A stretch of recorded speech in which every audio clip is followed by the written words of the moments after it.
नमस्कार मु लीना आपण मानक स्वागत करुछि मो चैनल लीना सोडिया किचन को। आजिर रेसिपी छतु मंचूरियन। थरे खाइले बारंबार खाइबा को इच्छा हेबो। मो वीडियो को फुल वॉच करंतु किपरि बनुछि सब किछि जानंतु। आपण माने केंति बनांती कमेंट रे जणांतु।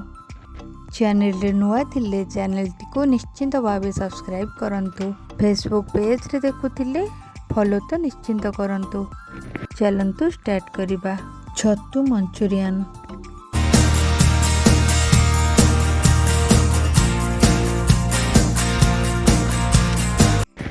पाखापाखि 1.5 केजी छतु आपण मानंकु मार्केट रे अति सहज रे मिल जिवो। किंतु एई छतु हम बारी रे हेतिला प्रायत वर्षा दिन हेताए। छतु को भलो भाबे धोई नेबे, तार चेरो को काटी देबे। परिष्कार करि सरला परे एही परि भाबरे केवल 2 फाळ ही करिवे। अति छोट करिवेनी कि अति बड़ रखिवेनी। 2 फाळ कले मंचूरियन पई भलो हेताए। सेइथिरे मो 2 चमच हळदी गुंड को दे दोछि। किछि समय पानी रे भिजिबा पई रखि दोछि। एबे गैस रे कड़ाई गरम होला परे सेही छतु को छाणी की पकेई दोछि। किछि समय भाजिला परे सेथिरु पानी बाहरिबा को लागिबो। पाखापाखि 4-5 मिनिट फुटिबा परे देखंतु केते सब पानी बाहरिलानी। सबु बेले छतु बनेला बेले एही परी पानी बाहर करि नेबे, नहेले पेट खराब हेताए। कड़ाई भलो भाबरे गरम होला परे सोरिष तेल पकेई छतु को भलो भाबरे भाजी नेबे। लूण एवं हळदी गुंडा मध्य पकेई नेबे। आउ किछि समय भाजी नउछि। एबे छतु भजा बिल्कुल रेडी। ताकू वर्तमान काढी नउछि। छतु किछि समय ठंडा हवा पई छाडी दबा। एबे चलंतु कड़ाई गरम करी रिफाइन तेल को नेबा। तेल गरम हवा भितर छतु को छाणीबा पई आमे सब किछि पकेई नबा। 3 चम्मच कॉर्नफ्लावर को नेछि, 1 चम्मच चिकन मसला को नेछि, 1 चम्मच काश्मीरी चिली पाउडर को नेछि, लूण 1/2 चम्मच नेछि। मने रखिबे पूर्वरु मध्य आमे लूण ऐड करथिले, से हिसाब रे भाबिकी पकेबे। 1 चम्मच अदा रसुण पेस्ट को नेछि, ताको भलो भाबरे अल्प टिके पानी देई गोळेई दउछि। बिल्कुल अल्प पानी देबे, पूरा सुखिला सुखिला करी गोळेई नेबे। एबे देखंतु तेल भलो भाबरे गरम हे गलानी। मु एई सब छतु को पकुड़ी परिका छाणी नउछि। बिल्कुल अधिका समय लाल करिवेनी, एही परी छतु को छाणी नेबे। सेही परी मु अन्य सब छतु को मध्य छाणी नउछि।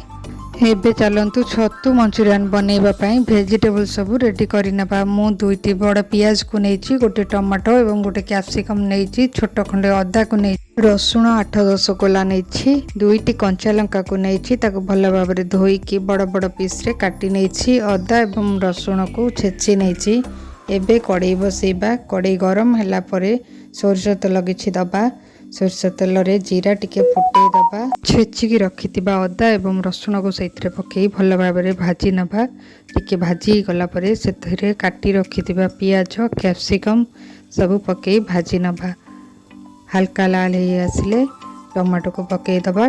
टमाटो भाजी गला परे सेथिरे लूण, हळदी, लंका गुंड, चिकन मसला पकेई भलो भाबरे भाजी नबा। अधिक समय भाजीबा दरकार नहीं। टिके भाजी गला परे सेथिरे आमे एबे टमाटो सॉस पकेबा। पाखापाखि 2-3 चम्मच टमाटो सॉस पकई नउछि। एबे सेथिरे चिल्ली सॉस 2-3 चम्मच पकई दउछि, 2 चम्मच सोया सॉस पकई दउछि, 1 चम्मच विनेगार पकई दउछि। सब को पकई भलो भाबरे मिक्स करि नेबा।